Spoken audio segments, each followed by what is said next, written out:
నా పేరు లక్ష్మణ్. మా ఆయన గారు ప్రియం నాగేశ్వరరావు. మా ఆయన గారికి ఒంట్లో బాగపోతే హాస్పిటల్ తీసుకొచ్చామండి. సిటీ స్కానింగ్ చేశారండి. ఫస్ట్ సిటీ స్కానింగ్ చేశాక అదే లోపల హోల్ ఉందని ఆపరేషన్ పడుతుందని చెప్పారండి. అప్పుడు సార్గా చెప్తే ఇలా మా మధ్య గారు, మా బావగారు, మా అన్నయ్యలు అందరూ వచ్చారండి. వచ్చే కాళ్ళతో మాట్లాడారండి డాక్టర్ గారు. మాట్లాడాక ఇలా చేయాలమ్మా ఆపరేషన్ వెంటనే అని చెప్పారండి. డాక్టర్ గారు గురువారం నైట్ 1 గంటకి చేశారండి ఆపరేషన్. సక్సెస్ అయిందండి. బాగానే చేశారండి. సిస్టర్లు కూడా చాలా బాగా సహకరించారండి మాకు. ఐసీయూలో ఉన్నప్పుడు కూడా అతను లాగేసుకున్నా గట్రా అన్ని బాగానే చూసారండి.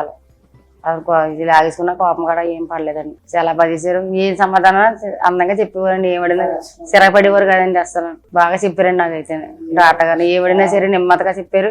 మా ఆయన గారిని కూడా బాగా చూసారండి డాక్టర్ గారు. చాలా మంచి డాక్టర్ అండి బాబు. బాగా చాలా బాగా చేశారండి సర్జరీ అయితే. తెలియని అడిగినా సరే సమాధానం బాగా చెప్పారండి. మా ఆయన గారు ఇలా చేస్తున్నారండి, అలా చేస్తున్నారంటే అలా ఉంటుందమ్మా, పర్లేదు తగ్గుతుందని అందంగా చెప్పారండి సమాధానం. ఫుడ్ కూడా బాగా టయానికి అన్ని ఇచ్చారండి. ఫుడ్ గట్టండి టయానికి బార్లీ, టయానికి రాగిజావ, పాలు, పెరుగన్నం అన్ని ఫుడ్ కూడా బాగానే అందించారండి. గుడ్లు ఇచ్చారు. గారికి రాఘమ్మ గారికి స్టాఫ్కి సంబంధించి మా ధన్యవాదాలు తెలుపుతున్నాను.